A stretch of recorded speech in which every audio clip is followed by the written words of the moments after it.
चलो और शुरू करते हैं बेटा।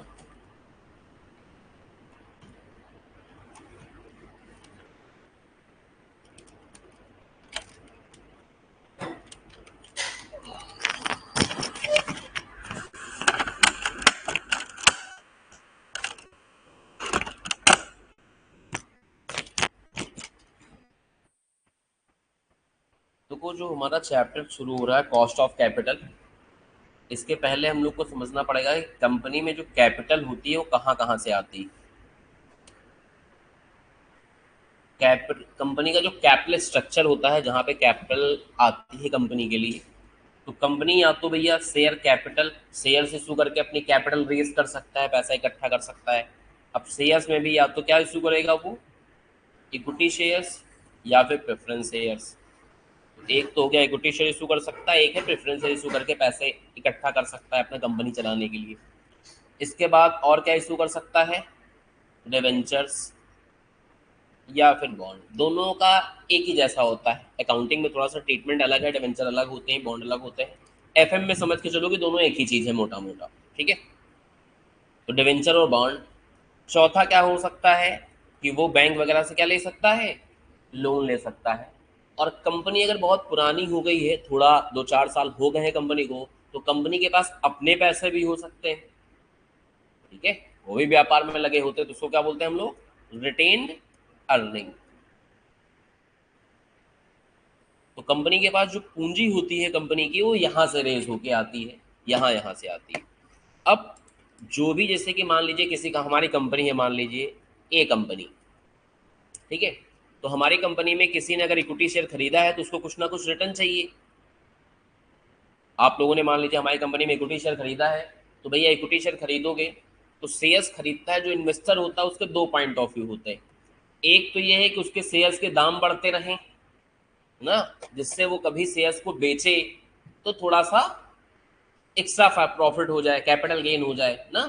और दूसरा, उसको डिविडेंड भी चाहिए, रिकरिंग इनकम। तो इसी उम्मीद के साथ वो हमारे शेयर्स को क्या करता है, परचेज करता है। सेम काम अगर प्रेफरेंस शेयर खरीदेगा तब भी वही उसको चाहिए, डिविडेंड चाहिए और प्लस कैपिटल गेन चाहिए, कैपिटल एप्रिसिएशन चाहिए। बॉन्ड खरीदेगा तो उसको क्या चाहिए, इंटरेस्ट चाहिए। तो इन दोनों के केस में कंपनी को देना पड़ता है क्या, डिविडेंड। इन दोनों के केस में कंपनी को क्या पे करना पड़ता है, इंटरेस्ट पे करना पड़ता है। और रिटेन अर्निंग में किसी को देना तो नहीं, लेकिन अपनी अपॉर्चुनिटी कॉस्ट होती है। रिटेन अर्निंग जो अपने पास मान लीजिए 1 करोड़ रुपए आ गया, अपनी कंपनी में ना इन्वेस्ट करके कहीं और लगाते हैं, तो कहीं ना कहीं कुछ तो मिलता। एफडी में इन्वेस्ट कर देते तो 8-9% ब्याज मिलता। तो इसकी कोई कॉस्ट वैसे तो नहीं होती आउटफ्लो वाली, लेकिन इसकी अपॉर्चुनिटी कॉस्ट होती है, तो कॉस्ट इसकी भी निकालते हैं। तो यहाँ से चैप्टर हमारा शुरू हो रहा है क्या, कॉस्ट ऑफ कैपिटल। नाम ही है उसका, देखो क्या, हर चीज का मीनिंग उसके नाम में ही छुपा होता है। भाई कैपिटल का मतलब क्या होता है, कैपिटल का मतलब पूंजी, व्यापार में जो पैसा लगाया गया। और कॉस्ट का मतलब क्या होता है, लागत, खर्चा।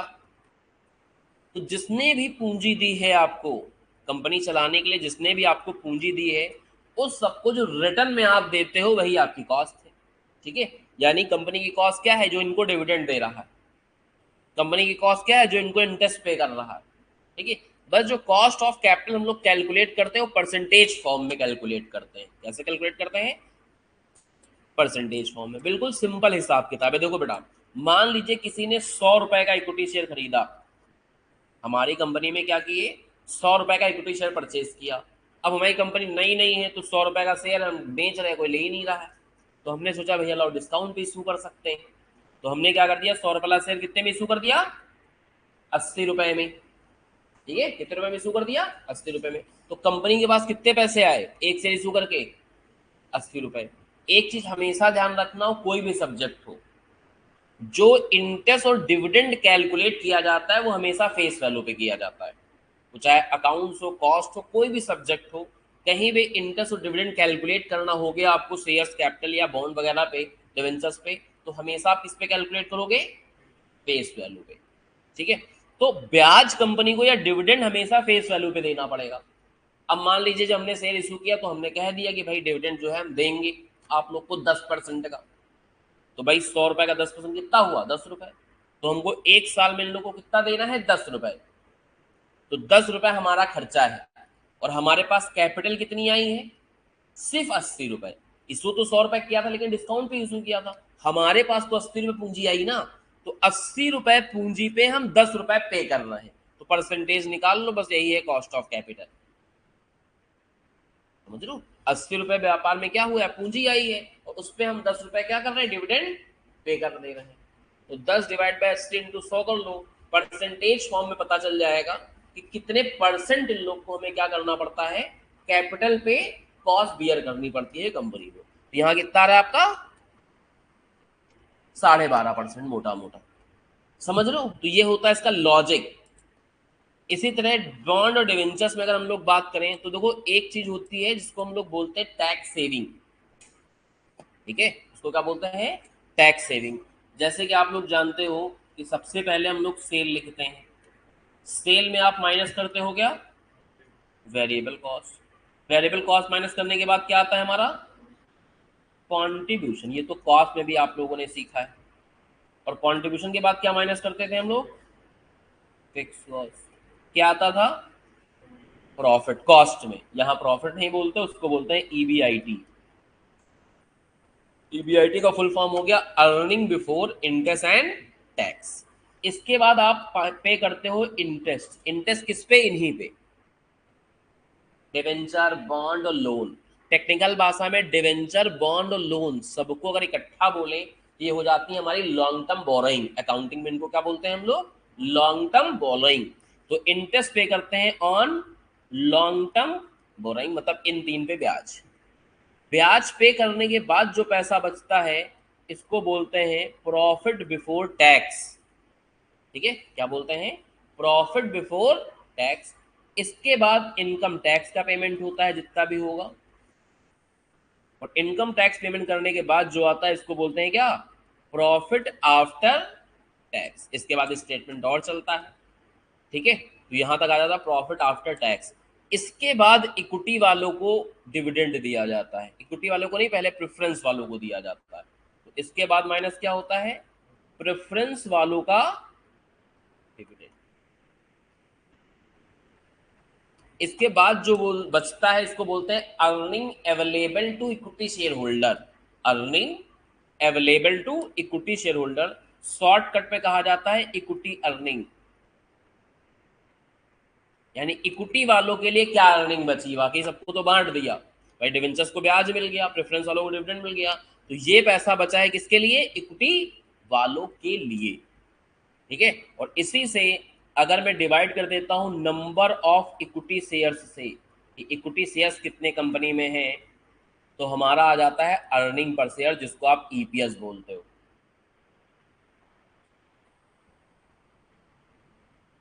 तो अर्निंग पर शेयर निकालने का ये फॉर्मूला होता है, कई सारे चैप्टरों में काम में आएगा ये वाला फॉर्मूला, है ना, तो पहले पन्ने पे यही नोट कर लो।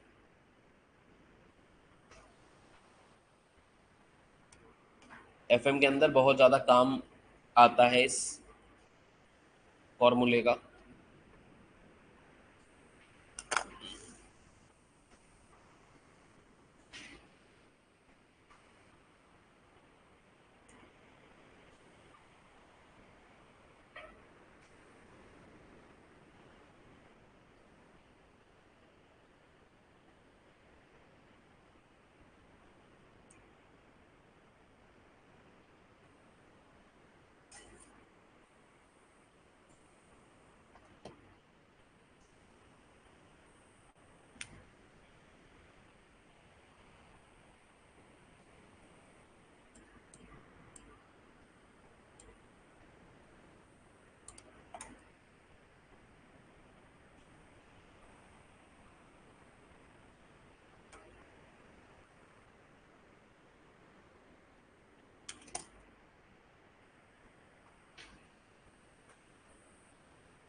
हाँ बेटा हो गया नोट, हटा दें।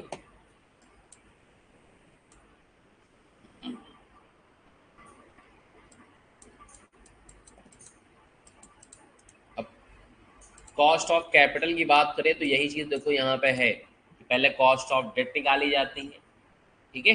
डेट के अंदर डिवेंचर्स भी आ जाएंगे, लोन वगैरह भी आ जाएंगे। तो कॉस्ट ऑफ डेट निकालेंगे मतलब cost of debenture, cost of loan, cost of bond, cost of preference shares, cost of equity, cost of retainer. और फिर क्या किया जाता है, इनका एग्रीगेशन किया जाता है कि ऑन एन एवरेज मान लीजिए हमारी इक्विटी पे कॉस्ट आ रही 12.5 की, डिवेंचर्स पे कॉस्ट आ रही 10 की, रिटेन अर्निंग पे आ रही 15 की, एक्सेट्रा एक्सेट्रा। तो ओवरऑल क्या पड़ रहा है एक परसेंटेज, तो उसको क्या बोलते हैं हम लोग, WACC यानी weighted average cost of capital. तो यही 5 बातें हम लोग को इस चैप्टर में सीखनी है। ये कैसे निकाला जाएगा, ये कैसे निकाला जाएगा, ये कैसे निकाला जाएगा, ये कैसे निकाला जाएगा और ये कैसे निकाला जाएगा। और ये सारी चीजें हम लोग को कैसे निकालनी होती हैं, परसेंटेज टर्म्स में, ठीक है। तो एक एक करके हम लोग धीमे धीमे करके अब चैप्टर को शुरू कर रहे हैं। तो सबसे पहले हेडिंग डालना है कॉस्ट ऑफ डिवेंचर। सबसे पहले हेडिंग क्या डालनी है आपको, कॉस्ट ऑफ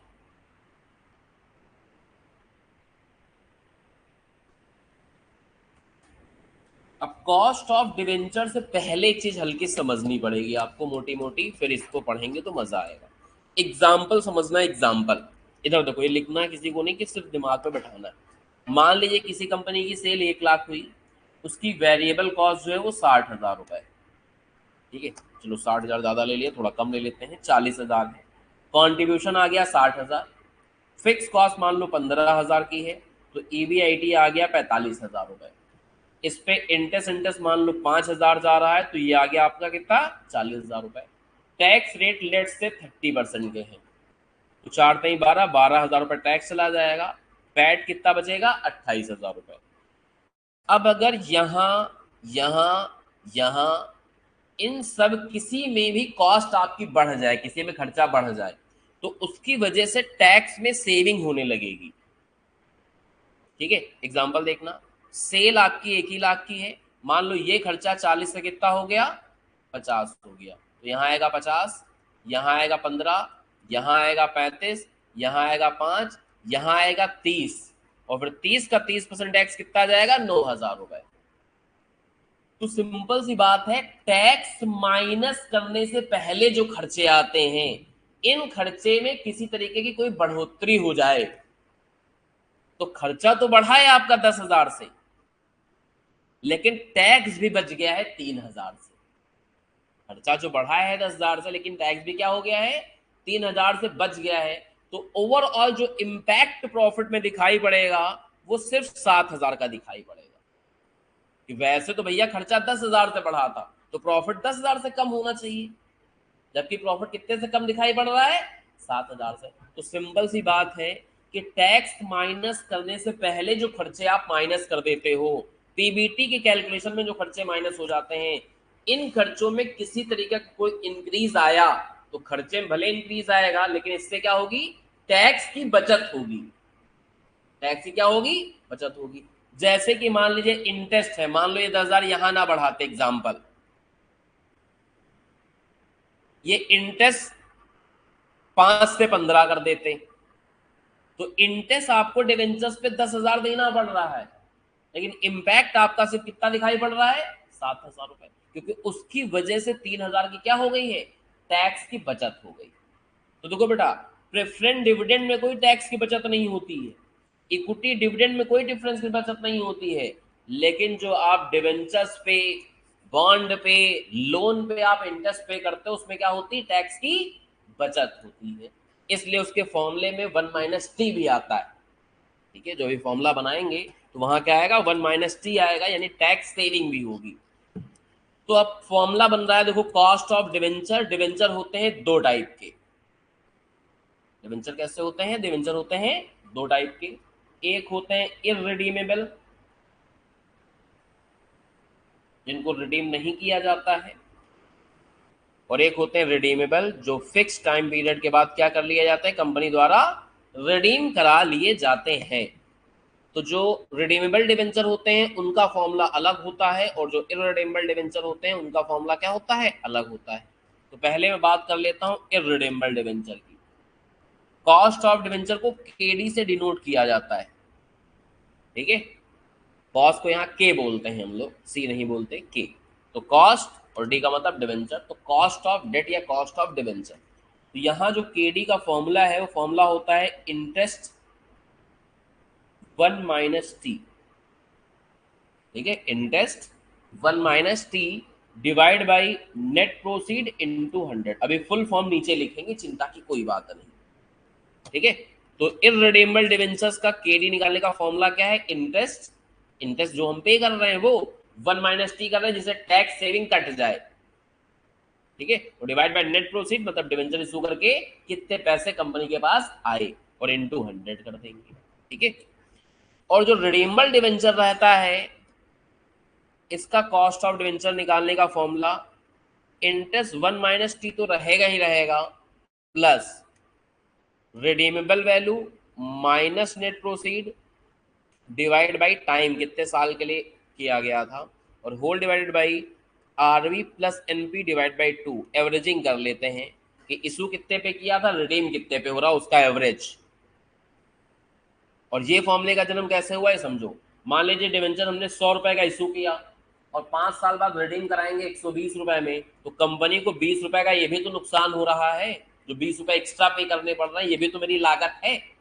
भाई इन्वेस्टर का तो फायदा है कि 100 रुपए दिए तो उसने कंपनी जब शुरू हुई थी, और 5 साल बाद उसको जब रिवेन कराम गया जा रहे हैं तो कितने पैसे मिल रहे हैं, 120 रुपए। तो 20 रुपए उसको तो फायदे हो रहे हैं, कंपनी के लिहाज से समझो। ये तो हम कॉस्ट किसकी निकाल रहे हैं, कंपनी के पॉइंट ऑफ व्यू से, ठीक है। जैसे आप जॉब करने जाओगे तो आपको सैलरी मिलेगी, तो आपकी सैलरी इनकम है। कंपनी के लिए सैलरी क्या है, कॉस्ट है, उसको बोलते हैं एम्प्लॉय कॉस्ट। तो हम ये सब चीजें कंपनी के पॉइंट ऑफ व्यू से पढ़ रहे हैं, ना कि इन्वेस्टर के पॉइंट ऑफ व्यू से। इन्वेस्टर के पॉइंट ऑफ व्यू से पढ़ते तो कॉस्ट ऑफ कैपिटल चैप्टर का नाम थोड़ी ना होता, फिर तो नाम होता रिटर्न ऑन इन्वेस्टमेंट। तो यहाँ हम कंपनी के पॉइंट ऑफ व्यू से बातें कर रहे हैं, तो ये भी एक नुकसान है 20 रुपए का, तो वो नुकसान यहाँ डाला आ जाता है कि भैया 20 रुपए कंपनी को घाटा हो रहा है 5 साल में, तो ऑन एन एवरेज 1 साल में 4 रुपए का ये भी नुकसान है। तो फॉर्मूला बन गया RV minus NP divide by number of year, जिससे 1 साल का वो भी पता चल जाए कि 1 साल में ये कितना पैसा आपका एक्स्ट्रा जा रहा जाएगा, तो इकट्ठा 5 साल में, लेकिन एक साल में कितना जा रहा है उसको भी एनालाइज कर देते हैं हम लोग। तो उसका फॉर्मूला अपना ये बन के आ जाता है। फॉर्मूले समझ में आ रहे कैसे बन रहे हैं, और फॉर्मूले तुम्हें याद करने पड़ेंगे, 2 4 सवाल लगाओगे बार बार लिखोगे तो अपने आप याद हो जाएंगे, उसकी टेंशन नहीं।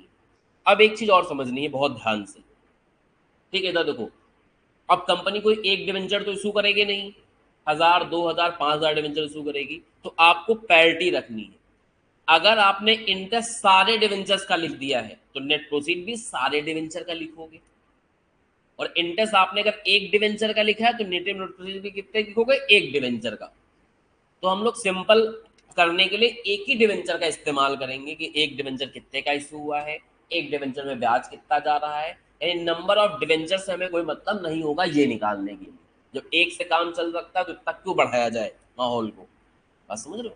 तो यहाँ आपको इंटरेस्ट आई का मतलब क्या हो गया, इंटरेस्ट पर डिवेंचर दोनों में ही, इसलिए बीच में लिखा है, ठीक है। टी का मतलब क्या हो गया, टैक्स रेट। टैक्स रेट को पॉइंट में लिखते हैं यहाँ, जैसे कि मान लो 30% टैक्स रेट है तो कितना लिखेंगे, 0.30। 50% टैक्स होगा तो कितना लिखेंगे, 0.50, एक्सेट्रा एक्सेट्रा। एनपी का मतलब होता है नेट प्रोसीड, और आरबी का मतलब होता है रिडीमेबल वैल्यू। रिडीमेबल वैल्यू, और एन का मतलब होता है नंबर ऑफ ईयर्स, कितने साल बाद रिडीम होगा।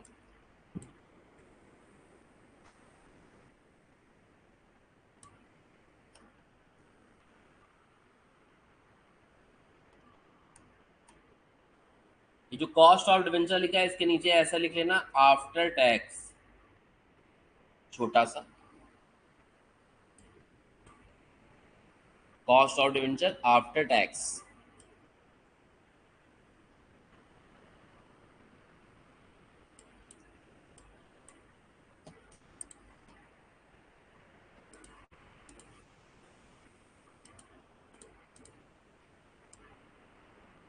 Cost of debenture after tax.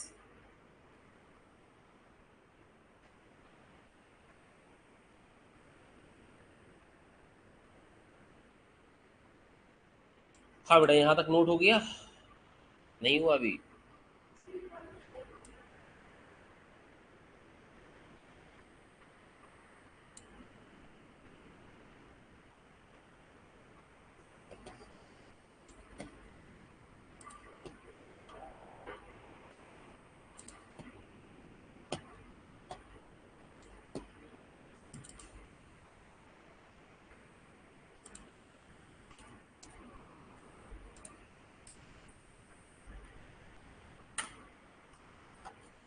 यहाँ तक हो गया बेटा? ठीक है, फोटो तुम लोग को शेयर कर दी है, नहीं नोट हो पाया तो बाद में नोट कर लेना आराम से, ठीक है। अब एक चीज और समझनी है, कभी कभी नेट प्रोसीड आदमी समझ नहीं पाता कि नेट प्रोसीड का मतलब क्या है, तो बहुत ही सिंपल है। देखो, एक हो गया इन डिवेंचर्स का फेस वैल्यू, जिसको फेस वैल्यू या नॉमिनल वैल्यू भी कहा जाता है, ठीक है। इस फेस वैल्यू या नॉमिनल वैल्यू में अगर आप इशू कर रहे हो किस पे, प्रीमियम पे, तो प्रीमियम क्या कर लोगे, जोड़ लोगे। और इशू हो रहा है डिस्काउंट पे, तो डिस्काउंट क्या कर लेंगे, माइनस कर लेंगे। तो फेस वैल्यू में प्रीमियम और डिस्काउंट एडजस्ट करने के बाद जो चीज आती है उसको हम लोग बोलते हैं इशू प्राइस। तो आई थिंक इशू प्राइस का फॉर्मूला समझ गए होंगे। 100 की चीज अगर 2 रुपए प्रीमियम पे इशू हो रही है तो इशू प्राइस 102 हो गया। 100 की चीज 5% डिस्काउंट पे इशू हो रही है तो इशू प्राइस कितना होगा, 95।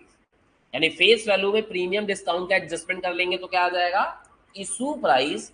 और इशू प्राइस के बाद कोई भी चीज इशू करोगे तो इशू करने में खर्चे होंगे।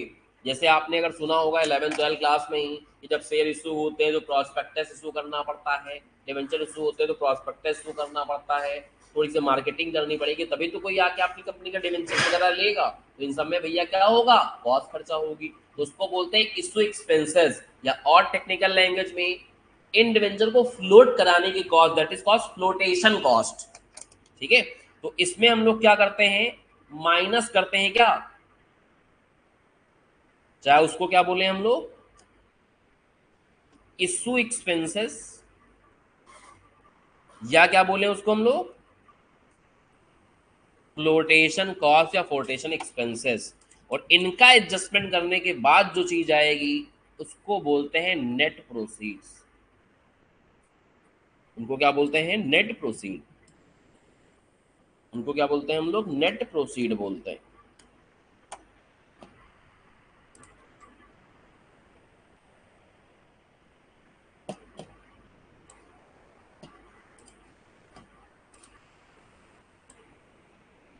ठीक है, तो नेट प्रोसीड में गलती नहीं करनी है।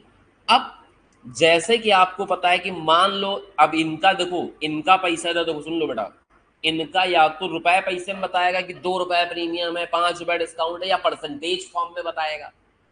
तो अगर परसेंटेज फॉर्म में बताया तो वो परसेंटेज इस पे अप्लाई करोगे। मान लो फेस वैल्यू 100 रुपए है और कह रहा है प्रीमियम है 5% का, तो 5% किस पे निकालोगे, 100 रुपए पे। 5 रुपए प्रीमियम हो जाएगा तो ये कितना आ जाएगा, 105, ठीक है। और ये मान लो कह रहा है कि 4% है, तो ये इस पे नहीं निकाले जाते, ये इस पे निकाले जाते हैं। समझ लो, यही फ्लो है। ये समझ में आ जाएगा तो अपने आप बना लोगे। तो यानी अगर नेट प्रोसीड आपको निकालना और इसी एक्सपेंसेस दे बोल दिया 3% 4% है, तो किस पे परसेंटेज अप्लाई करोगे, इशू प्राइस पे अप्लाई करोगे, ठीक है। कुछ बच्चे क्या होते हैं, इशू एक्सपेंसेस बोलेगा 2% है, 100 रुपए निकालने पड़े, तो गड़बड़ा हो जाएगा ना। वो अप्लाई किस पे करना पड़ेगा, हमें इशू प्राइस पे अप्लाई करना पड़ेगा, वरना कहानी में ट्विस्ट आ जाएगा। तो ये फ्लो याद रखना है। यानी अगर ये परसेंटेज फॉर्म में होगा तो अपने ऊपर वाले पे अप्लाई करा देना, ये परसेंटेज फॉर्म में होगा तो अपने ऊपर वाले अमाउंट पे अप्लाई करा देना, सिंपल सी बात है, ठीक है। समझ गए, तो ये फ्लो चार्ट टाइप का बना लो, इससे दिक्कत नहीं आएगी आपको कि कैसे निकाला जाता है, क्या किया जाता है, कोई समस्या नहीं आएगी। यही सब छोटी छोटी बातें जहां आदमी गलती कर देता है, उन सब जगह गलती नहीं करोगे तो बस सवाल सही है, इसमें क्या दिक्कत है फिर।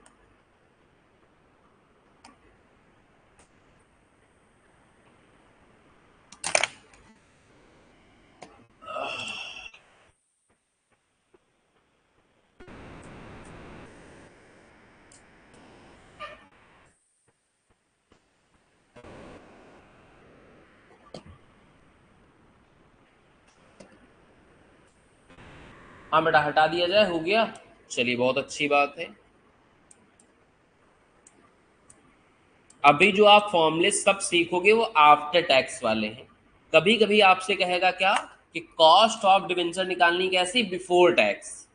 तो वो कैसे निकाला जाता बताएंगे, क्योंकि सबका बिफोर टैक्स एक ही जैसा निकाला जाता है, एक ही फॉर्मूला है। ठीक है, उसका एक ही फॉर्मूला है।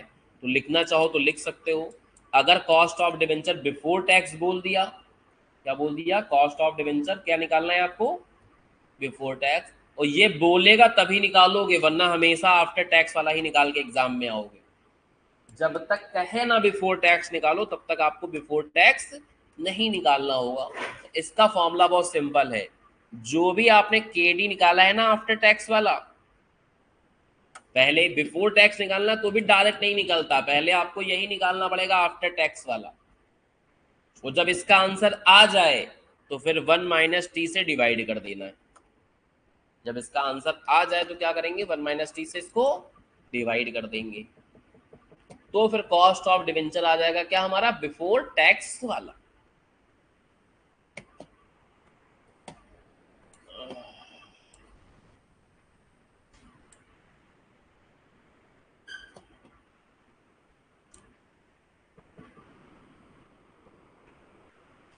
ठीक है बेटा हटा दें।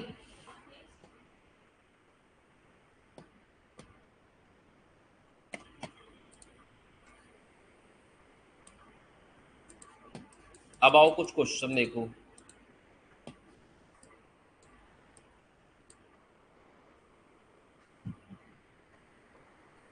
ये है हमारा इलस्ट्रेशन नंबर 1। कह रहा 5 ईयर अगो। ठीक है, जिसके पास जो क्वेश्चन नहीं बाद में भेज देंगे पीडीएफ, चिंता मत करो, अभी देख लो क्वेश्चन। अभी क्वेश्चन कहाँ है सब चेक करना पड़ो, सवाल समझने के चक्कर में पड़ो। एक बार समझ में आ गया आप 1000 सवाल लगा लोगे। तो कह रहा 5 साल पहले सोला लिमिटेड ने 12% वाला एक इररिडेम्बल डिवेंचर इशू किया है। इशू 103 रुपए पे किया है। ठीक है, 100 रुपए की फेस वैल्यू थी, 3 रुपए प्रीमियम, यानी इशू प्राइस कितना हो गया, 103 रुपए। करंट मार्केट प्राइस कितना है, 94 रुपीज है। करंट मार्केट प्राइस कितना है, 94 रुपीज है। If company face corporate tax कितना, 35%। तो मुझे निकालनी है current cost of debenture capital. जब भी आपसे करंट कॉस्ट बोलेगा तो आप नेट प्रोसीड की जगह पे यहाँ पे मार्केट प्राइस लेना चालू कर दोगे। ठीक है, अगर आपसे क्या कह रहा है सवाल कि आपको करंट कॉस्ट ऑफ डिवेंचर निकालनी है, तो आप नेट प्रोसीड की जगह पे जहां जहां आपने नेट प्रोसीड ली वहां क्या लोगे आप, मार्केट प्राइस। तो एक नोट लिख लो, if question specified that, if question specified that, if question specified that you have to calculate current cost of capital। Current को बोल्ड कर देना या अंडरलाइन कर लेना, इससे आपको पता चलेगी यही word, current cost of debenture, then we have to use market price instead of net proceed। we have to use market price instead of net proceed।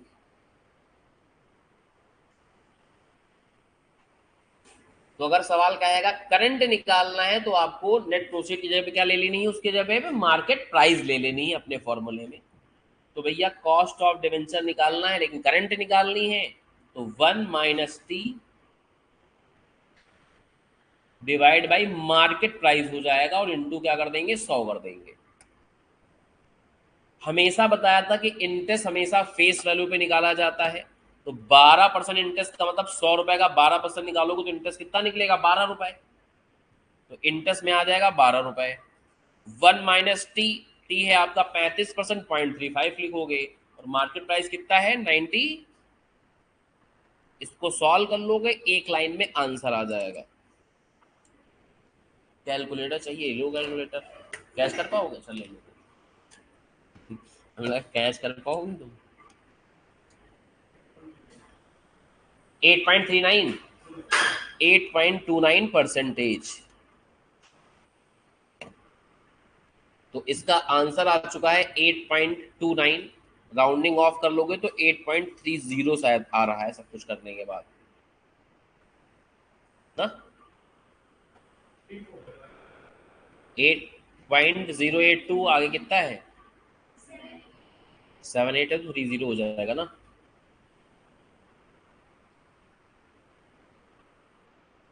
तो आंसर आ जाएगा हमारा कितना 8.3% का। 8.3% का आ जाएगा आंसर। तो जब भी आपसे करंट कॉस्ट पूछेगा तो आप नीचे क्या लिखोगे उसका मार्केट प्राइस लिखने वाले हो। ठीक है, जो भी करंट कॉस्ट पूछेगा तो उसका हम लोग क्या लिखने वाले हैं यहाँ पे मार्केट प्राइस लिखने वाले हैं।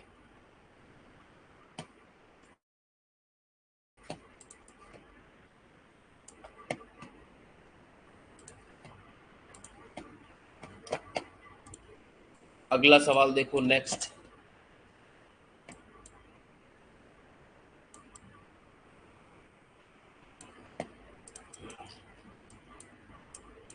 एक कंपनी ने इशू किए हैं 10,000 डिवेंचर। हमने बताया था कि नंबर ऑफ डिवेंचर से अपना कोई मतलब ही नहीं रहेगा, अपने को तो एक डिवेंचर का हिसाब किताब सेट कर लेना है, वो जो आएगा वही सब पे अप्लाई हो जाएगा। 100 रुपए का डिवेंचर है, 10% प्रीमियम पे इशू कर रहे हैं, तो इशू प्राइस कितना हो जाएगा 110 ना। फ्लोटेशन कॉस्ट कोई है नहीं, कहीं बोला कोई इशू करने में एक्सपेंसेस हो रहे हैं नहीं, यानी यही हमारी क्या हो जाएगी नेट प्रोसीड। ठीक है, अगर फ्लोटेशन कॉस्ट नहीं तो यही क्या हो जाएगी अपनी नेट प्रोसीड। तो नेट प्रोसीड हो गए 110 रुपए। इशू हो रहे हैं 1/4/23 को और रिडीम कराना है कब 1/4/28 को। तो अगर देखो तो 5 साल का समय है कि नहीं भाई। 1/4/23 से 1/4/28 5 साल हो गए। रिडीम अगर कुछ ना बताए तो पार पे होते, वैसे सवाल बता रहा है रिडीम किस पे कराओगे पार पे। तो रिडीमेबल वैल्यू कितनी हो गई 100 और टैक्स रेट हो गया 0.35। ये रिडीमेबल डिवेंचर है तो इनकी कॉस्ट ऑफ डिवेंचर का फॉर्मूला लगा दोगे।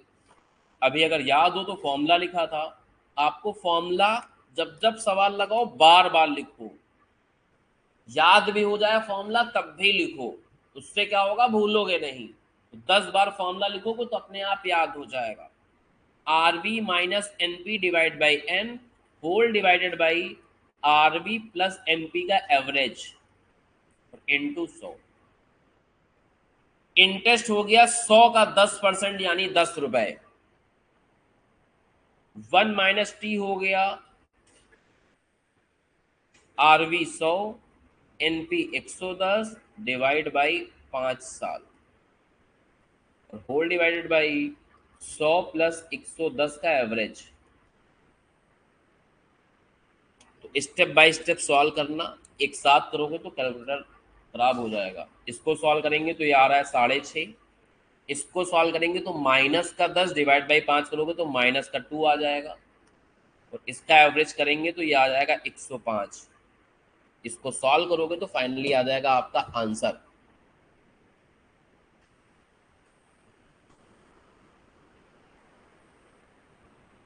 कितना आ रहा है तो ये आ जाएगा अपना 4.28% इसका सोल्यूशन यानी कि आंसर आ जाएगा।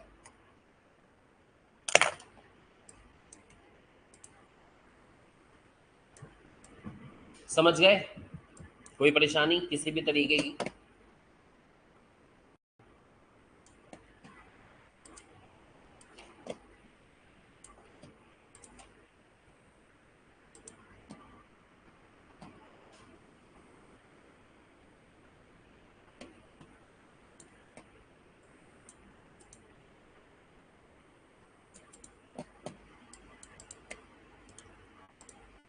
अब देखो जो कॉस्ट ऑफ कैपिटल में वेरियस किताबें हैं, सीए इंस्टीट्यूट की, सीएमए इंस्टीट्यूट की, सीएस इंस्टीट्यूट की, बाकी ठीक है, वो लोग ज्यादातर कहते हैं कि देखो इशू प्राइस तो तब लगता है, नेट प्रोसीड तब आएगी जब आप पहली बार शेयर को इशू करोगे।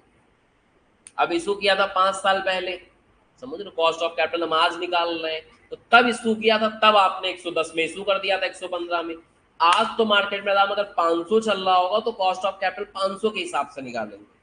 तो 99.99% केस में समझ के चलना है कि अगर आपको सवाल में मार्केट प्राइस दे रखा है तो आप नेट प्रोसीड छोड़ दोगे, मार्केट प्राइस को पकड़ लोगे। ठीक है। ज्यादा अगर एग्जाम में कंफ्यूजन हो तो आप ड्यूल आंसर भी निकाल सकते हो, on the basis of market price और on the basis of net proceed. ठीक है। बहुत सारी बीकॉम लेवल की, एमकॉम लेवल की ऐसी सी किताबें हैं जहां पे अगर सवाल में ये मार्केट प्राइस दे देता है तो आंसर वो लोग दो निकालते हैं, on the basis of market price ये कॉस्ट ऑफ कैपिटल आ रही है, और on the basis of net proceed ये कैपिटल आ रही है। तो आपको अगर जरा सा भी डाउट हो कि क्लियर कट नहीं पिक्चर पता चल पा रही है, दो दो आंसर निकाल दो, कितना टाइम लगेगा एक और आंसर निकालने में आपके लिए, समझ रहे हो। तो दो दो भी आंसर आप एग्जाम में निकाल के आ सकते हो, उसकी कोई टेंशन नहीं। एग्जामिनर के पास दोनों में से एक सोल्यूशन होगा, वो चेक कर लेगा, टेंशन की कोई बात नहीं। जैसे इस सवाल में भी देखो तो आपको क्या है, मार्केट प्राइस दे रखा है, तो मार्केट प्राइस ही लगाओगे सिंपल सा। तो यहां भी आपको कॉस्ट ऑफ डिवेंचर निकालना है, फॉर्मूला सीख चुके हो, डायरेक्टली अप्लाई कर दे रहे हैं। 100 रुपए का 10% यानी ब्याज हो गया आपका 10 रुपए, 1 - टैक्स रेट, ठीक है। रिडीम कराएंगे और रिडीमेबल वैल्यू यहाँ पे कितनी आ रही है आपकी। रिडीम का अगर कुछ ना बताया तो रिडीम हमेशा पार पे होता है, वैसे बोला है कि इनकी मेच्योरिटी किस पे होगी, पार पे होगी। तो रिडीमेबल वैल्यू हो गई 100 रुपए, मार्केट प्राइस हो गया आपका 80 रुपए, समय देखो तो वही 10 साल का समय यहाँ आ रहा है, 1/4/18 से 1/4/28 समय कितना हो गया, 10 साल, whole divided by RB plus market price divide by 2 और इनटू 100। इसको कर लेंगे सॉल्व और आ जाएगा फाइनली अपने पास सोल्यूशन। 3 स्टेप में सॉल्व होता है, पहले ये ब्रैकेट प्लस के पहले वाला सॉल्व करना है, फिर प्लस के बाद वाला सॉल्व करना है, फिर इसको सॉल्व करना है, फिर इनटू 100 कर देना है, फिर आ जाएगा अपना सही वाला रिजल्ट।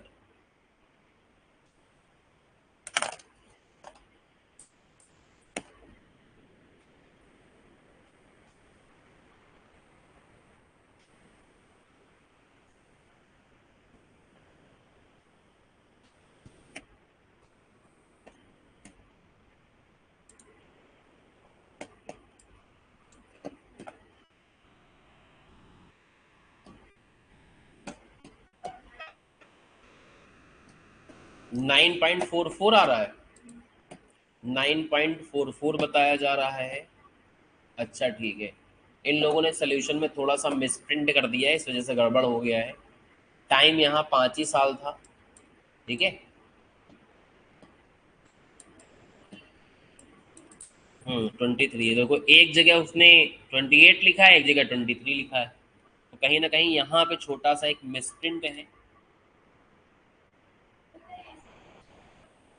तो फिर दोनों ही सही होते हैं, कोई बच्चा 23 के हिसाब से लगाया, कोई बच्चा 28 के हिसाब से निकालेगा, ये तो एग्जामिनर की गलती है ना। तो फिर एग्जामिनर को दोनों ही सही करने पड़ते हैं, फिर अल्टरनेट सोल्यूशन आते हैं। किसी बच्चे ने 5 साल लेके लगाया तो उसका भी सही करते हैं ये लोग, कहते हैं एक जगह तो 23 लिखा, एक जगह 28 लिखा, तो कैसे करें। तो अगर ऐसा हो गया बाई चांस, वैसे तो एग्जामिनर ऐसी गलती नहीं करता है, फिर भी ऐसा उससे हो जाता है तो दोनों ही सही मानता है।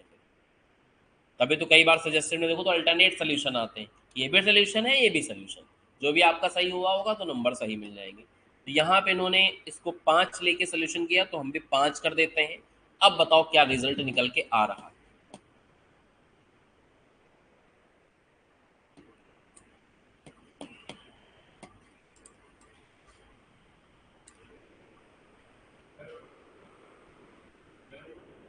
11.67, ठीक है।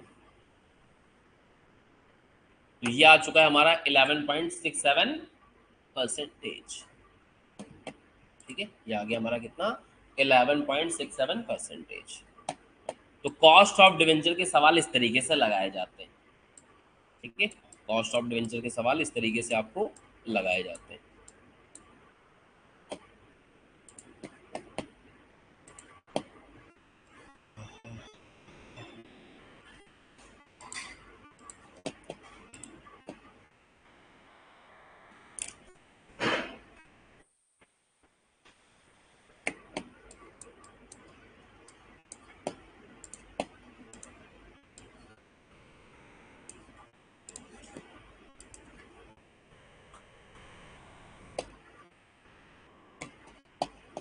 इसके बाद हेडिंग डालो कॉस्ट ऑफ प्रेफरेंस शेयर्स।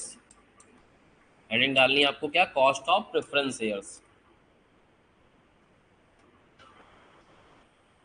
भाई आफ्टर टैक्स,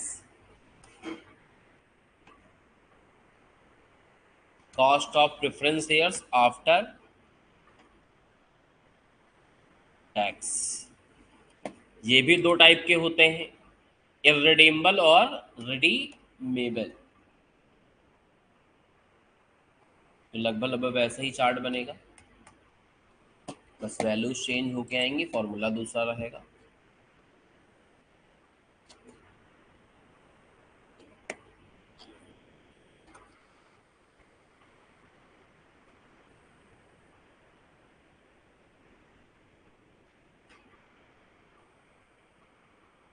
एक ही फर्क है, जहां पे वो इंटेस और वन माइनस टी लिखा था ना, बस इंटेस वन माइनस टी की जगह पे आएगा प्रेफरेंस डिविडेंड, बाकी सब कुछ एज इट इज। समझ रहे हो? तो यहाँ इंटेस वन माइनस टी लिखा तो क्या लिखेंगे, पीडी यानी preference dividend divide by net proceed into 100। One minus T यहाँ नहीं करते क्योंकि इस पे कोई टैक्स सेविंग नहीं होती है। और यहाँ फॉर्मूला बन जाएगा P D plus R V minus N P divide by N whole divided by R V plus N P divide by 2 into 100।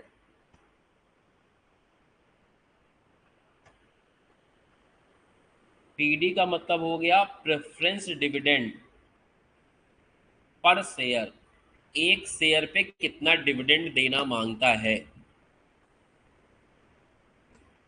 और बाकी सब एज इट इज रहेगा। और फिर से इसमें वही राग आएगा कि अगर कॉस्ट ऑफ प्रेफरेंस शेयर्स आपको निकालना है बिफोर टैक्स, तो आपको क्या लेना पड़ेगा, cost of preference share after tax लोगे और बाकी एज इट इज। एक ही बदलाव हुआ है सिंपल सा, इंटरेस्ट वन माइनस टी की जगह पे क्या आ गया है, पीडी। अगर इतनी बात तुम्हारे दिमाग में सेट हो जाए तो इसके अलग से कोई फॉर्मूले नहीं याद करने पड़ेंगे।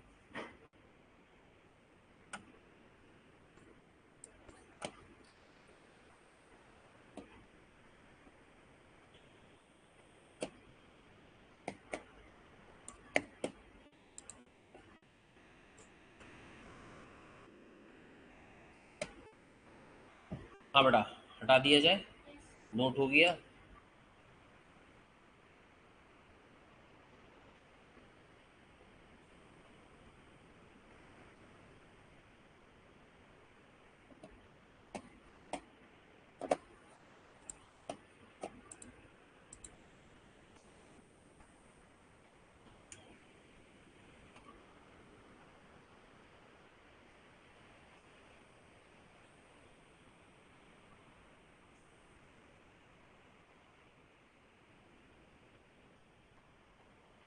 हटा दे बेटा। चलो क्वेश्चन देखो इसका।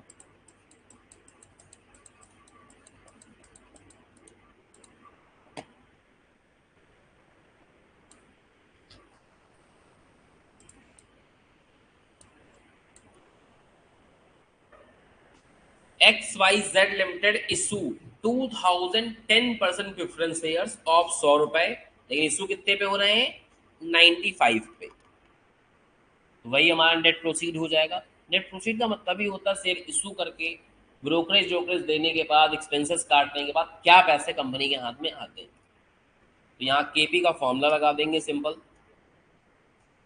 ठीक है, P D divide by net proceed into 100।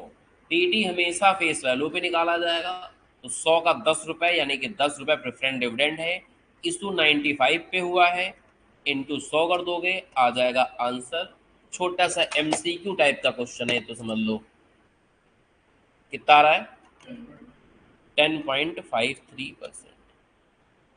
ठीक है, बहुत ही सरल है ये।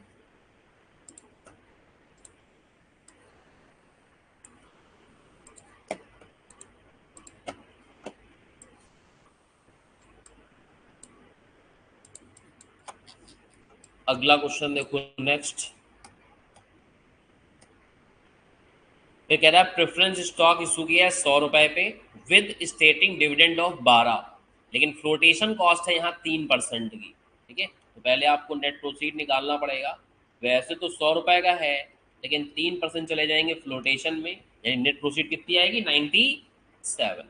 तो फिर अपना केपी का फॉर्मूला लगा दोगे, डिविडेंड देना है आपको 12 रुपए, आएंगे आपके 97 रुपए into 100, PD divide by net profit into 100 कर दोगे, आंसर निकल के आ जाएगा कितना, 12.37%। तो ये छोटे छोटे सवाल हैं जहां पे आप कॉस्ट ऑफ प्रेफरेंस निकालना सीख रहे हो। तो ये दोनों सवाल तो हो गए इररिडीमेबल वाले, जब रिडीम आप नहीं करा रहे थे।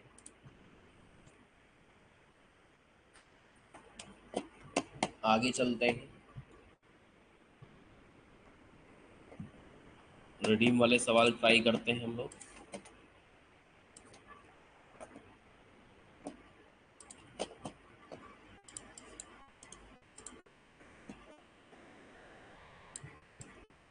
अगला क्वेश्चन देखो, next question,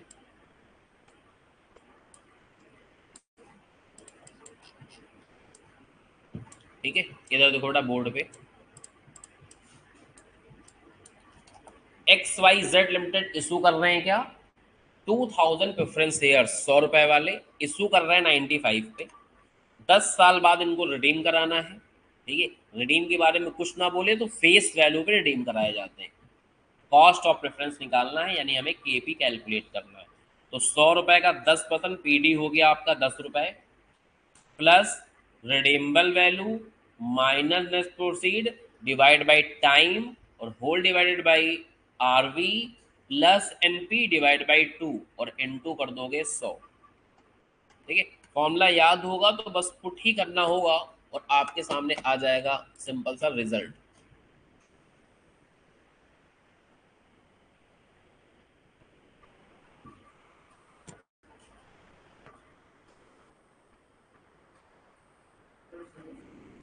ten point seven seven percent, इसका आंसर आ जाएगा हमारा 10.77%।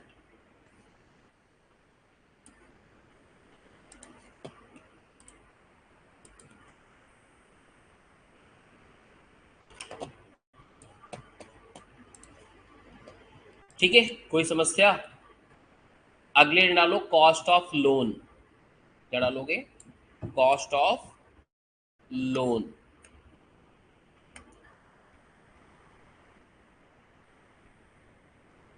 कॉस्ट ऑफ लोन को के एल से डिनोट करते हैं, और ये निकालना बहुत आसान है, वही है आफ्टर टैक्स ही सीख रहे हो पहले। तो cost of loan after tax कैसे निकालोगे, लोन पे हमेशा एक इंटरेस्ट रेट आपको दे रखा होगा कि लोन आपने किस रेट पे लिया, वो इंटरेस्ट रेट पकड़ना है और 1 - t कर देना है बस। अब यहाँ जो इंटरेस्ट रेट पकड़ते हो टेक्निकली पूरा परसेंटेज फॉर्म में पकड़ लेते हो। जैसे इंटरेस्ट रेट मान लो, एग्जांपल इंटरेस्ट रेट मान लो दे रखा है, इंटरेस्ट रेट दे रखा है 10% और टैक्स दे रखा है 30%। ठीक है, तो हमारा के एल आ जाएगा आफ्टर टैक्स कितना, 10 और 1 - 0.30। ठीक है, अब इसको सॉल्व करेंगे तो क्या आ जाएगा, 7 आगे लगा देंगे परसेंटेज, तो 7% हो गया। और अगर बिफोर टैक्स पूछे तो 1 - t मत करो, या इसको 1 - t से डिवाइड कर दो। वैसे 99.99% के केस में आफ्टर टैक्स ही पूछता है, और जब कुछ नहीं पूछता तो हम लोग आफ्टर टैक्स ही लगाते हैं। ठीक है, तो अगर बिफोर टैक्स पूछेगा भी तो तुम्हें हर चीज का पहले आफ्टर टैक्स ही निकालना पड़ेगा, क्योंकि जो फॉर्मूले बने हैं वो आफ्टर टैक्स के हिसाब से बने। ठीक है, तो हर चीज का पहले आफ्टर टैक्स निकाल लोगे। बिफोर टैक्स अगर कन्वर्जन करना होगा तो हर चीज में एक ही खेल है, 1 - t से डिवाइड कर दो। वो कॉमन फैक्टर है कि अगर कभी किसी चीज का बिफोर टैक्स पूछे तो आप पूरा सोल्यूशन निकाल लो आफ्टर टैक्स वाला, और फिर क्या कर दोगे, 1 - t से डिवाइड कर दोगे। वैसे वो पूछता नहीं है, पूछता आफ्टर टैक्स ही। तो कॉस्ट ऑफ लोन का अपना ये फॉर्मूला हो गया। कोई दिक्कत बेटा, तो कॉस्ट ऑफ लोन पे मेनली जब सवाल आएंगे तभी आप कर पाओगे, इसके अलग से सवाल नहीं होते। तो एक एग्जांपल बना के यहाँ पे करा दिया जिससे कोई दिक्कत ना आए। अगला लिखो cost of equity.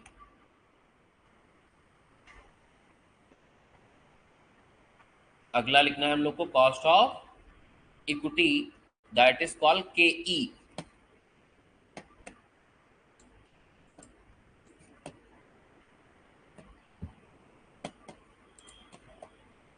Cost of equity. अब देखो, डिवेंचर्स में, प्रेफरेंस में और लोन में कोई मेथड नहीं थे, एक ही मेथड। ये ना कहना रिडीमेबल रिडीमेबल दो मेथड है, वो तो दो टाइप के डिवेंचर हो गए, समझ लो। मेथड एक ही है जिससे आप, लेकिन इक्विटी में ऐसा नाटक नहीं है। इक्विटी में है पांच पांच मेथड। ठीक है, सारा ज्ञान इसी में आएगा। ठीक है, तो इक्विटी में कॉस्ट ऑफ इक्विटी कैपिटल जो निकाली जाती है उसमें अलग अलग मेथड हैं। एक है डिविडेंड प्राइस मेथड, एक है अर्निंग प्राइस मेथड, एक है ग्रोथ मॉडल, एक है रिलाइज अप्रोच मेथड, और एक है सीएपीएम टेक्निक। और हर मेथड में अपने फॉर्मूले हैं, हर मेथड से सोल्यूशन अलग आता है।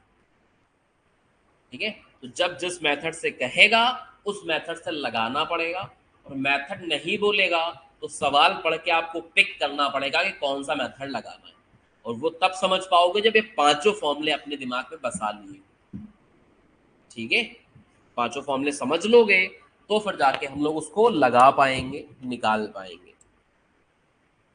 तो एक एक मेथड पे इस पे चर्चा होगी, ये बनाने की आवश्यकता नहीं, ये तुमने दिखा दिया। अब एक एक मेथड करके वही तो लिखने वाले हैं हम लोग। ठीक है, एक एक मेथड लिखने वाले हैं। तो पहला होता है हमारा डिविडेंड प्राइस मॉडल, या इसको डिविडेंड वैल्यूएशन मॉडल बोलते हैं। इसमें कोई ग्रोथ नहीं होती है, अपने हिसाब से मेथड्स के नाम निकाल रहे हैं। तो एक हो जाता है, इसको कुछ लोग डिविडेंड प्राइस मॉडल भी कहते हैं, या फिर इसको कुछ लोग नो ग्रोथ मॉडल भी कहते हैं। क्योंकि ग्रोथ वाले अप्रोच में भी यही डिविडेंड का खेल आएगा, बस वहां ग्रोथ रहेगी। ठीक है, तो डिविडेंड प्राइस मॉडल के अंदर नो ग्रोथ, कोई ग्रोथ नहीं रहेगी। नो ग्रोथ मतलब है कि हर साल डिविडेंड उतना ही मिलेगा। 2 रुपए कह दिया तो 2 रुपए ही मिलेंगे हर साल। और एक होता है कि हमने कह दिया डिविडेंड अभी तो 2 रुपए, लेकिन हर साल 10% बढ़ा देवे, उसमें 10% की ग्रोथ भी मिलेगी आपको, उसका सवाल अलग तरीके से लगाते हैं। तो इसमें जो कॉस्ट ऑफ इक्विटी निकालते हैं, सारे फॉर्मूले हमने क्या बताया, आफ्टर टैक्स वाले होते हैं। दुनिया में कहीं लिखें चाहे ना लिखें, वो आफ्टर टैक्स का ही फॉर्मूला है। तो इसका फॉर्मूला सिंपल है कि डिविडेंड कितना पे कर रहे हो, ठीक है, डिवाइड बाई शेयर्स का प्राइस यानी नेट प्रोसीड कितना है into 100।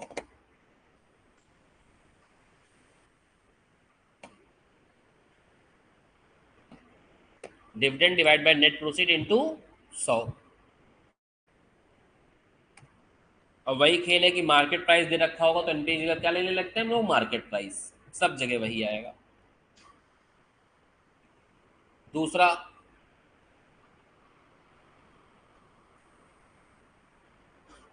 Earning price model. Earning price model बहुत सिंपल, देखो सर, ये था डिविडेंड प्राइस, तो आपने यहाँ क्या लिखा था, डी का मतलब डिविडेंड पर शेयर, यहाँ बगल में लिख लेना। डी का मतलब क्या है, डिविडेंड पर। और अर्निंग वाले में यहाँ अर्निंग लिखते हैं, यानी अर्निंग पर शेयर। तो ये दोनों मेथड एकदम आसान हो गए। डिविडेंड वाले में ऊपर डिविडेंड लिख लो, अर्निंग वाले में ऊपर अर्निंग लिख दो, एक शेयर के ईपीएस, अर्निंग पर शेयर।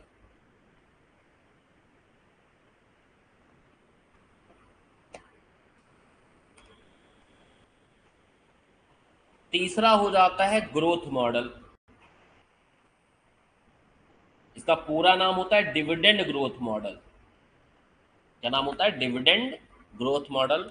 या इसका जन्म दिया था गॉर्डन ने, तो उसको गॉर्डन्स मॉडल भी कहते हैं। गॉर्डन्स मॉडल, GORDON,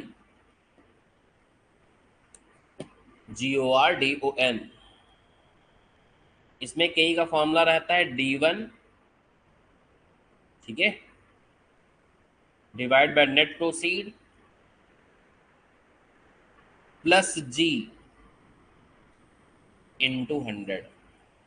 अब इनके नोटेशन बाद में लिखवाएंगे कि डी का मतलब क्या है, ईपीएस का मतलब क्या है, वो नीचे हम लोग लिखेंगे, सब सारे हो जाए फॉर्मूले तो लिखते हैं आराम से।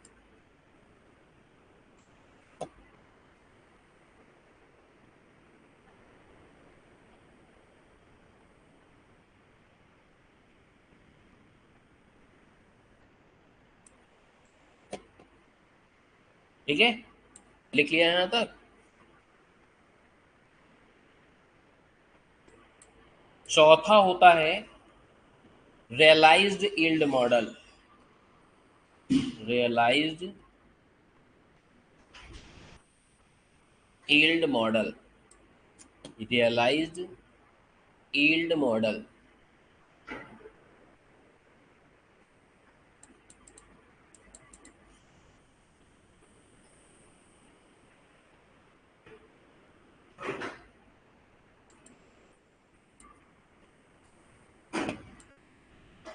रिलायंस यील्ड मॉडल में कभी प्रैक्टिकल सवाल नहीं बनता, समझने वाली बात होती है। ये कहता है कि जो भी हमें पैसा रिलाइज होगा शेयर्स खरीदने में, बहुत ध्यान समझना, शेयर खरीदोगे तो आपको हर साल क्या मिलेगा, डिविडेंड। और मान ली 5 साल की लाइफ है, 5 साल बाद आपको क्या मिलेगा, मेच्योरिटी वैल्यू। तो इनकी हम किस वैल्यू से, किस परसेंटेज से प्रेजेंट वैल्यू निकालें, ठीक है, किस डिस्काउंटिंग फैक्टर से इसकी डिस्काउंटिंग करें, प्रेजेंट वैल्यू निकालें, जिससे ये इशू प्राइस के बराबर आ जाए, उस डिस्काउंटिंग रेट को हम लोग बोलते हैं कॉस्ट ऑफ कैपिटल। तो इसका प्रैक्टिकली कोई सवाल नहीं बनता है। सिंपल ये कहता है कि किस रेट से हम क्या करें, जो हमें यील्ड आने वाला है, यील्ड का मतलब क्या होगा, जो डिविडेंड आएगा प्लस मैच्योरिटी वैल्यू आएगी, किस रेट से उसकी डिस्काउंटिंग करें कि वो अभी के प्राइस के बराबर हो जाए, उस डिस्काउंटिंग रेट को हम लोग क्या बोलते हैं, कॉस्ट ऑफ कैपिटल। तो इसका कोई मेथड नहीं, बस नाम याद कर लो, बाकी इसके कोई सवाल ववाल बनते नहीं है टेक्निकली। पांचवा है सीएपीएम। पांचवा है सीएपीएम। तो सवाल केवल 4 मेथड के बनते हैं, ये चौथा मेथड तो ऐसा फालतू का दे रखा है। तो जो सीएपीएम टेक्निक होती है, कैपिटल एसेट प्राइसिंग मॉडल इसका फुल फॉर्म है, कैपिटल एसेट प्राइसिंग मॉडल। इसमें के का फॉर्मूला है आर एफ प्लस बीटा और ब्रैकेट में R M minus R F.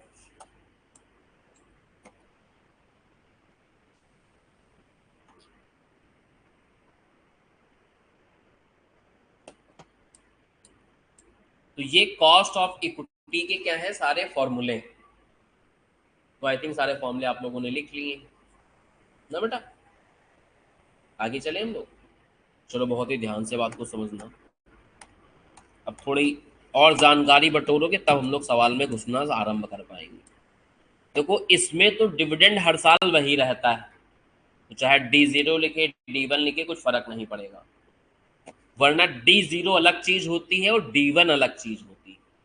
ठीक है, देखो एक होता है D0, इसको बोलते हैं कि जो पास्ट में आपने डिविडेंड पे किया हो, मतलब जो एकदम लेटेस्ट वाला अभी अभी डिविडेंड पे हुआ। ठीक है, ये क्या हो जाता है, लेटेस्ट डिविडेंड पेड। मान लो आज हम निकाल रहे हैं, तो आज से पहले कल परसों नरसों 3-4 दिन पहले, 10 दिन पहले, 15 दिन पहले जो एकदम लास्ट वाला डिविडेंड पे हुआ होगा उसको क्या बोलते हैं, D0। यानी क्या हो जाता है ये, लास्ट डिविडेंड पेड। और D1 होता है जो अपकमिंग आने वाला डिविडेंड। ठीक है, D1 क्या होता है, जो आज के बाद पहला डिविडेंड आप पे करोगे उसको क्या बोलते हैं हम लोग, D1। ठीक है, तो इसको बोलते हैं expected dividend. Expected dividend at end of year 1। At end of year, पहले साल के अंत में कितना डिविडेंड दोगे, एक साल बाद आज से कितना डिविडेंड हम लोग पे करेंगे। ठीक है, सिंपल भाषा में कह सकते हो अपकमिंग डिविडेंड, जो हम अब इसके बाद आज के बाद देंगे पहला डिविडेंड, उसको क्या बोलते हैं, D1।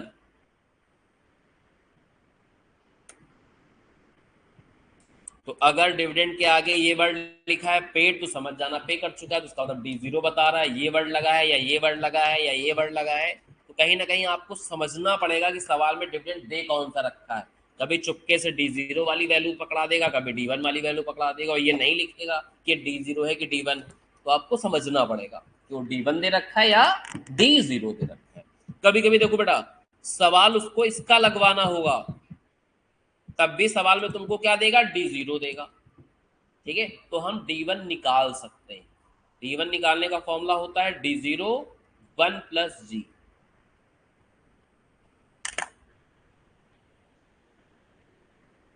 D0 1 प्लस जी कर देंगे तो हमारा क्या निकल जाएगा, D1 निकल जाएगा।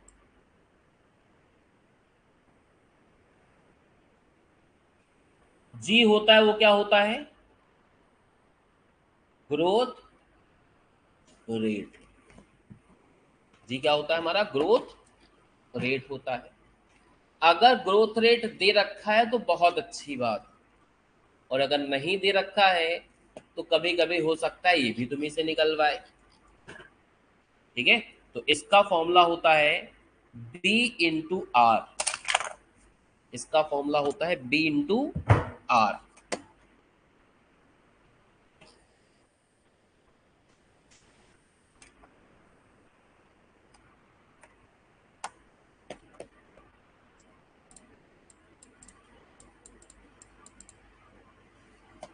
ठीक है, अब इसमें जो बी का मतलब है, इसको बोलते हैं अर्निंग रिटेंशन रेशियो।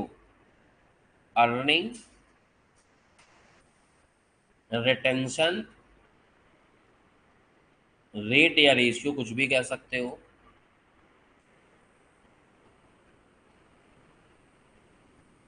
और आर का मतलब होता है रेट ऑफ रिटर्न।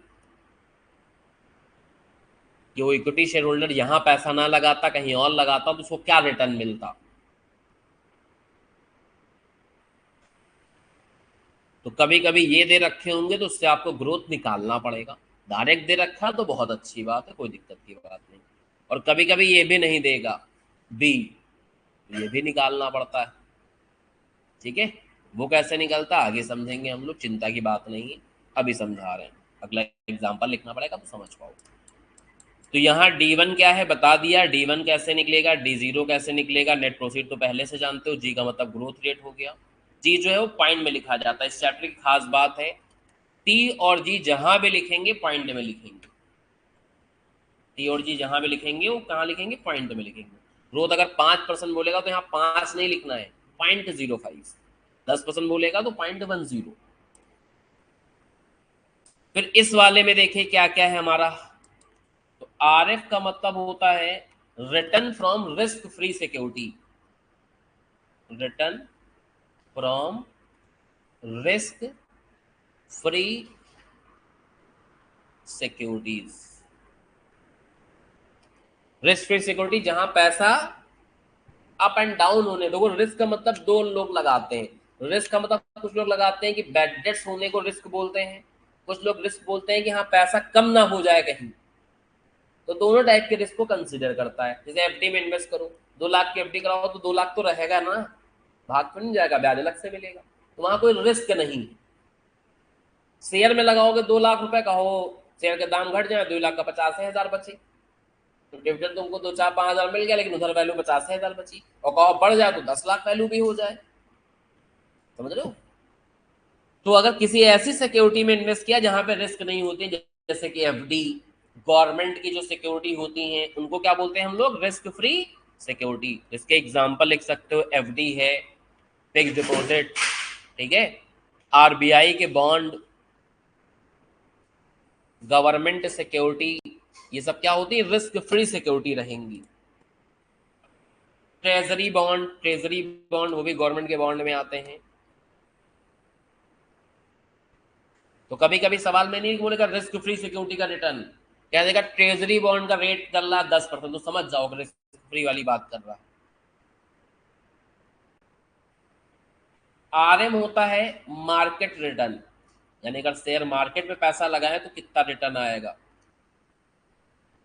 आरएम होता है मार्केट रिटर्न। और बी होता है बीटा कोफिशियंट या बीटा फैक्टर। ठीक है, बी क्या होता है हमारा, बीटा फैक्टर या बीटा कोफिशियंट बोलते हैं उसको टेक्निकल भाषा में। और जो ये R M minus R F रहता है ना, कभी कभी ये डायरेक्टली दे रखा होगा तुमको, ये माइनस करने के बाद इकट्ठा इसकी वैल्यू बताएगा, तो इसको बोलते हैं market risk premium. Market risk premium, market risk premium.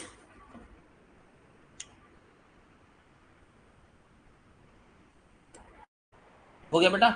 यहां तक की गाड़ी, एक लाइन खींच देना।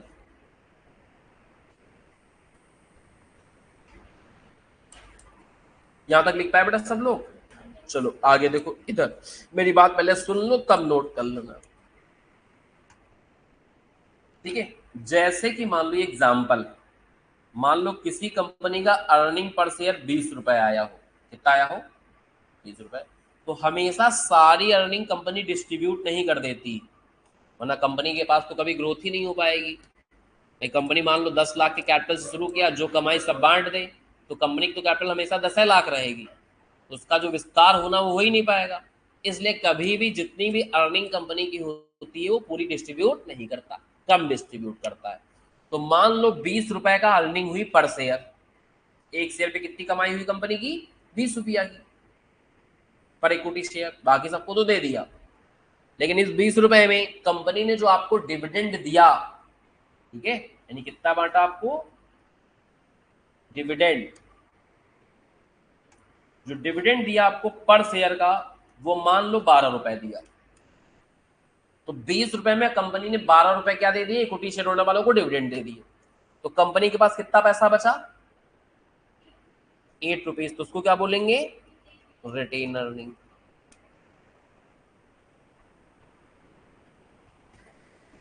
तो ये डिविडेंड दिया गया वो कितने परसेंट दिया गया? अर्निंग का कितना परसेंट डिविडेंड दे दिया हमने? अर्निंग का कितने परसेंट डिविडेंड दिया है? 60%। 12 डिवाइड बाई 20 × 4। तो डिविडेंड दिया हमने कितने परसेंट? 60%। तो इसको बोलते हैं टेक्निकल भाषा में डिविडेंड पे आउट रेशियो, कि कंपनी अपनी अर्निंग का कितने परसेंट डिविडेंड बांट देगी। कंपनी अपनी अर्निंग का कितने परसेंट डिविडेंड दे देगी, और जो बचा लेगी, 8 रुपए बचाएगी कितने रुपए में? 20 रुपए। तो पैसा कितना बचाएगी? 20%। इसको बोलते हैं अर्निंग रिटेंसिंग रेशियो या earning retaining rate, earning retention rate या रेशियो, जो भी कहना चाहो। और इन दोनों का सम हमेशा 100 होता है, ठीक है। जो आपका ये dividend pay out ratio plus earning retention ratio, इनका सम हमेशा क्या रहेगा? ऑलवेज 100। और इसी अर्निंग रिटेंशन रेशियो को ही आप बी चिल्ला रहे थे ग्रोथ वाले फॉर्मूले में। तो कभी कभी जरूरत इसकी होगी, लेकिन तुमको ये दे रखा होगा, तो इसकी मदद से तुम ये निकाल पाओगे, ठीक है। हमको यहाँ फॉर्मूले में लेना है बी, लेकिन तुमको बी नहीं कहेगा, डिविडेंड पे आउट रेशियो दे देगा 40%, तो इसका मतलब बी कितना हो गया? 60%। बात समझ रहे हो? इसलिए एग्जाम्पल बता के समझाया है, जिससे जहां जरूरत हो वहां आप निकाल पाओ। क्लियर हो गया बेटा? अब इससे और समझ सकते हो। कभी तुमको इधर देखो बेटा, जैसे मान लो यही वाला सवाल आया, ये वाला सवाल, तो तुमको डिविडेंड की जरूरत होगी, लेकिन तुमको डिविडेंड नहीं बताएगा सवाल, समझ लो, चालू बनेगा। तुमको क्या बताएगा? कह देगा बेटा अर्निंग पर शेयर 20 रुपया है और डिविडेंड पे आउट रेशियो 60% है, तो तुम इससे गुणा करके ये निकालो, समझ रहे हो? तो इससे कई सारे फॉर्मूले इजाद हो जाएंगे, आपका कॉन्सेप्ट बिल्ड होगा, तो सब दिमाग लगा के निकाल पाओगे। कॉन्सेप्ट नहीं बना होगा तो कुछ नहीं कर पाएगा आदमी। तो फॉर्मूले पे रिलाई करेगा, भैया डिविडेंड दे ही नहीं रखा, नहीं करके आए, घर चले आए, जबकि सब दे रखा है, उसी से निकलेगा, है ना? तो समझना पड़ेगा कहाँ से क्या चीजें अपना लेके आएंगे तोड़ मड़ोड़ के। इसी तरह कभी रिटेंशन रेट की जरूरत होगी, नहीं बताएगा सवाल, कहेगा कंपनी कमाती है 20 रुपया और कंपनी 12 रुपए का डिविडेंड बांट देती है, बस ऐसा लिखा होगा। तो तुम्हें समझना है 20 में अगर 12 डिविडेंड बांट रही है तो पे आउट रेशियो 60% हुआ, रिटेंशन रेशियो 40% हुआ, सब निकाल सकते हो उसी से दिमाग लगा के। लेकिन अब आदमी ना निकालना चाहे तो बैठा रहे, तो बैठा रहे, काम ही खत्म। नोट कर लो बेटा एक की पन्ने पे।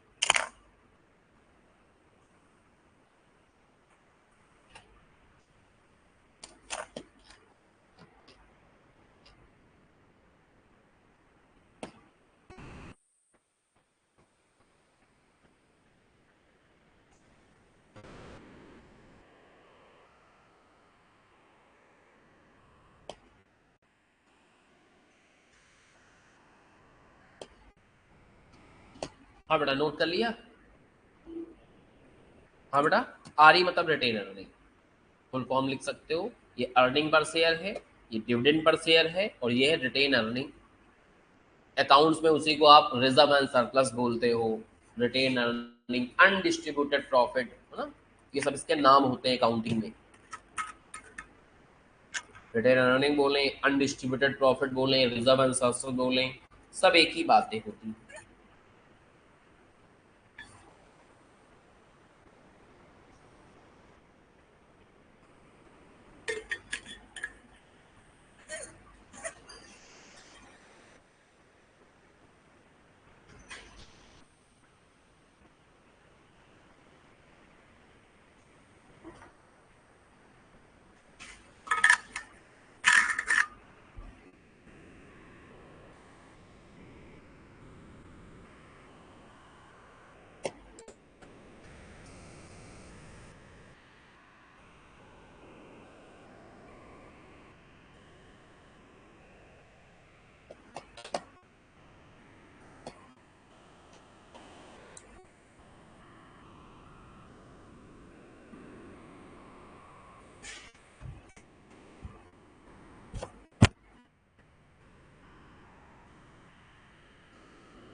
हाँ बेटा, नोट कर लिया, आगे बताया जाए। चलो ठीक है, आगे सवाल करते हैं।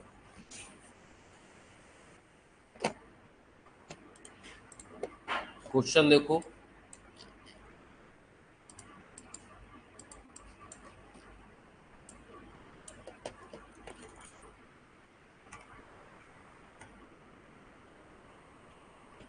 एक कंपनी ने पे किया है डिविडेंड, कितने रुपए का? 1 रुपए पर शेयर का, फेस वैल्यू 100 रुपए की है। डिविडेंड हर साल ग्रो होगा 10% से। तो ये जो डिविडेंड दे रखा है वो कौन सा है? D0, समझ लो। और हमें कॉस्ट ऑफ इक्विटी निकालनी है। जब भी सवाल में ग्रोथ रेट दे रखा होगा, क्या दे रखा होगा, तो ग्रोथ वाला फॉर्मूला लगेगा, समझ लो। फिर क्या लगेगा? यही वाला फॉर्मूला लगेगा। समझ में आ रही बातें? तो अगर ग्रोथ रेट दे रखा है तो इसका मतलब वो तुमसे ग्रोथ रेट वाला फॉर्मूला लगवाना चाह रहा है। और मार्केट प्राइस दे रखा है, इसका मतलब नेट प्रोसीड टिकट क्या लेंगे हम लोग? मार्केट प्राइस ले लेंगे। तो भैया कॉस्ट ऑफ इक्विटी का फॉर्मूला लगा दोगे। कॉस्ट ऑफ इक्विटी का क्या कर लेंगे हम लोग? फॉर्मूला लगा देंगे।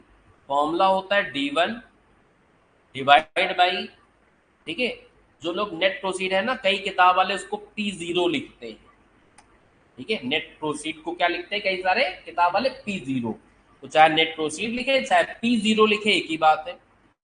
तो बता इसलिए दिया कि कभी कोई किताब लगा होगा, पता है नेट P0 लिखा, तुम सोचोगे P0 क्या होता है? P0 नेट प्रोसीड को ही बोलते हैं, अभी का प्राइस P0।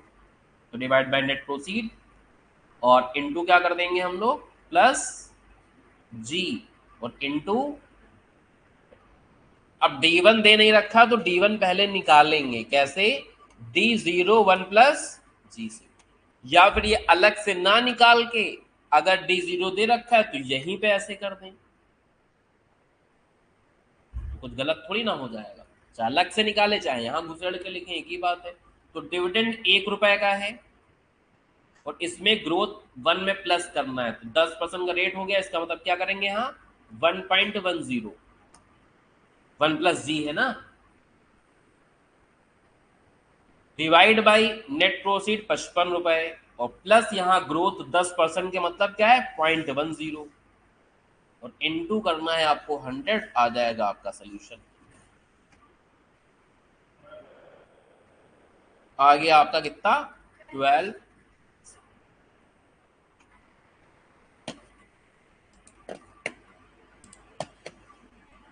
ज्यादातर बच्चे जो गलत चीज करते हैं इस चैप्टर में, वो कॉस्ट ऑफ इक्विटी निकालने में गड़बड़ करते हैं, क्योंकि कॉस्ट ऑफ इक्विटी में है कई सारे फॉर्मूले, उसी में आदमी क्या कर देता है? गड़बड़ा जाता है। तो अगर कॉस्ट ऑफ इक्विटी निकालने में गड़बड़ नहीं करोगे तो बाकी चीज इस चैप्टर में आसान है। बाकी चीज ज्यादा कुछ कठिन वाली बातें हैं नहीं इस चैप्टर के अंदर।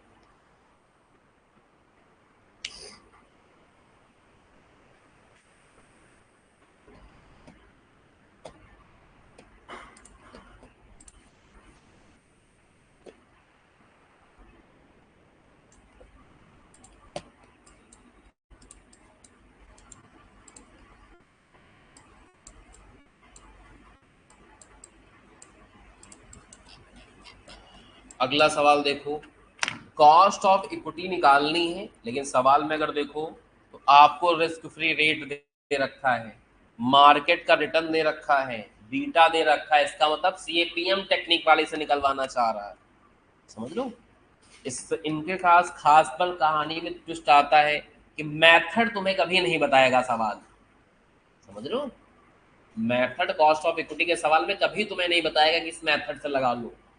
पहले तो ये चेक करता है कि आदमी को ये समझ में आए कि मेथड सही लगा पाए, तो इस सवाल कर करके आपको अंदाजा लगेगा कब कहाँ कौन सा मेथड लगाना चाहिए। यहाँ कौन सा मेथड लगा रहे हैं हम लोग, सीएपीएम वाला। फॉर्मूला क्या है, आर एफ प्लस बीटा और ब्रैकेट में R M minus R F.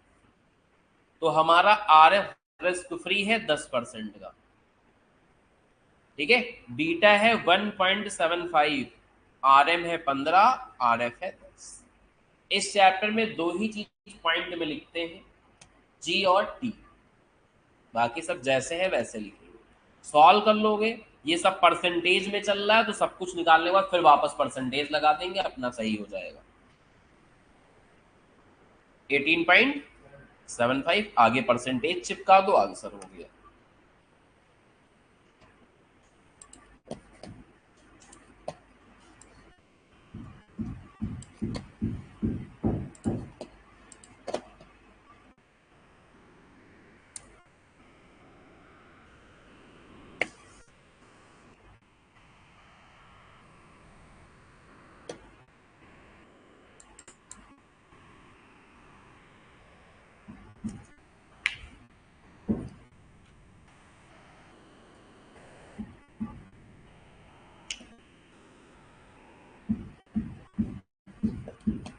ठीक है, अगला लिखो cost of retain earning.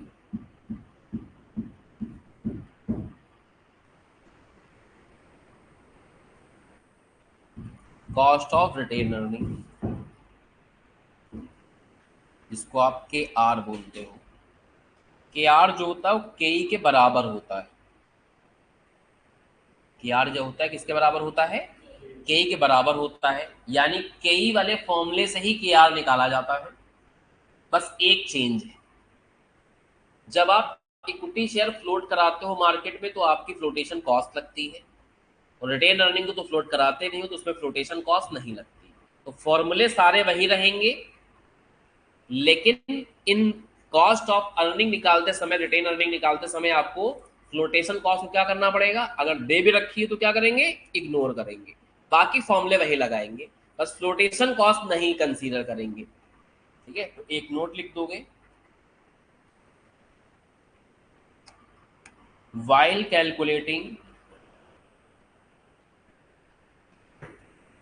KR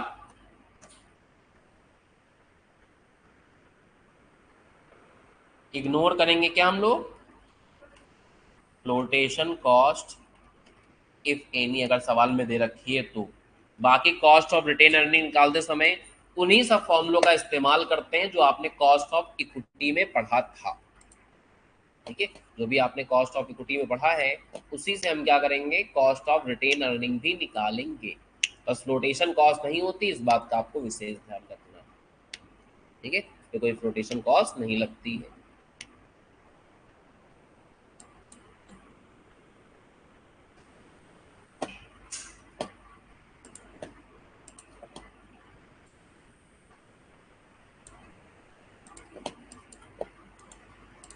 जैसे कि क्वेश्चन देखो यहाँ पे, डी जीरो दे रखा है, पी जीरो दे रखा है, ग्रोथ दे रखी है, रिटेन अर्निंग निकालनी। तो रिटेन अर्निंग के लिए भी कॉस्ट ऑफ इक्विटी वाला ही फॉर्मूला लगाओगे। डी जीरो दे रखा तो डी वन में तब्दील करोगे, तो फॉर्मूला बन जाएगा डी जीरो वन प्लस जी, मतलब डी वन हो गया ये। डिवाइड बाई P0 लिखें या NP लिखें एक ही बात है, प्लस G इंटू 100। तो D1 निकालोगे तो 4.19 इंटू 1 प्लस ग्रोथ यानी 1.05 डिवाइड बाई P0, ग्रोथ में लिखोगे 0.05 इंटू करोगे 100, आ जाएगा आंसर।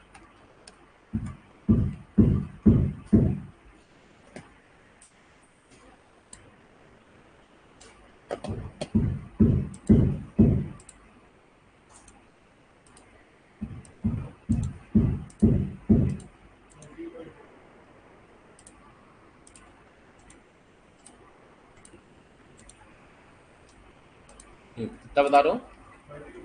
13.8%। समझ गए? कोई प्रॉब्लम इसमें?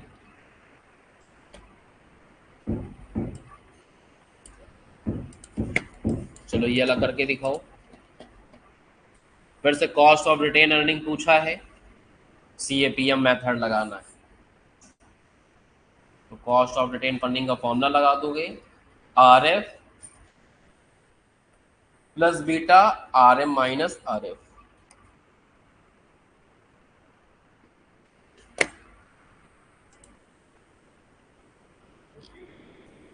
14.2%।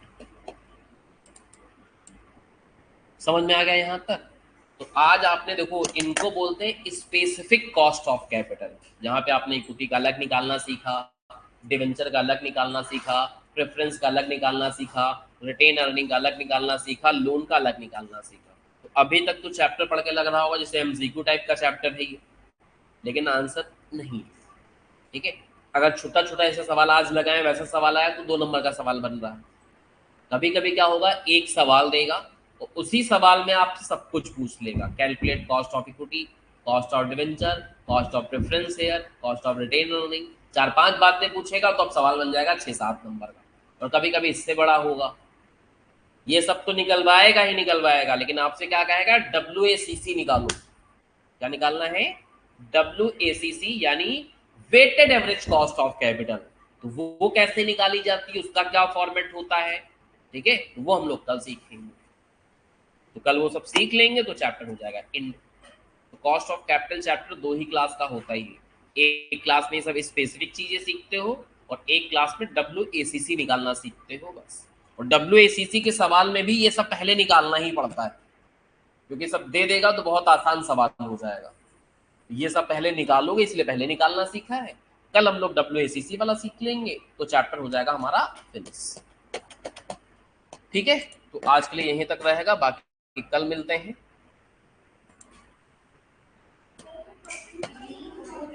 क्या बता रहे हो बेटा? 8.2 आ रहा है। ओहो हो, एक चीज आपने गलत कर दी, यहाँ RM माइनस RF यहाँ पे डायरेक्ट दे रखा है आपको, समझ रहे हो? RM माइनस RF क्या है, आपको डायरेक्ट दे रखा है, तो यहाँ हमने थोड़ा सा गलत कर दिया, ये डायरेक्टली 6 लिखा हुआ है। ठीक है, ये 6 पुट करोगे तो 14.2% आ जाएगा।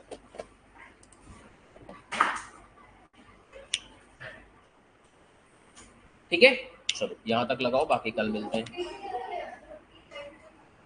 49.2 आ रहा है, कैसे? 6 को 1.2 में मल्टीप्लाई करो। अरे बॉडमॉस का रूल लगाओगे ना, पहले पहले इसको सॉल्व करते हैं फिर ये प्लस करते हैं। ठीक है, पहले उसको सॉल्व करोगे फिर प्लस करोगे। ऐसे तुम लोग ये कर दोगे, 3+2 लिखा हो यहाँ 100 लिखा हो तो तुम 500 कर दोगे। ऐसे तो पहले ये मल्टीप्लाई होगा ना। बॉडमॉस रूल क्या कहता है, पहले ब्रैकेट ओपन करो, फिर डिवाइड, फिर मल्टीप्लिकेशन, फिर प्लस, फिर माइनस, वो रूल लगाओगे बेटा। मैथ तो हर जगह अप्लाई होगी।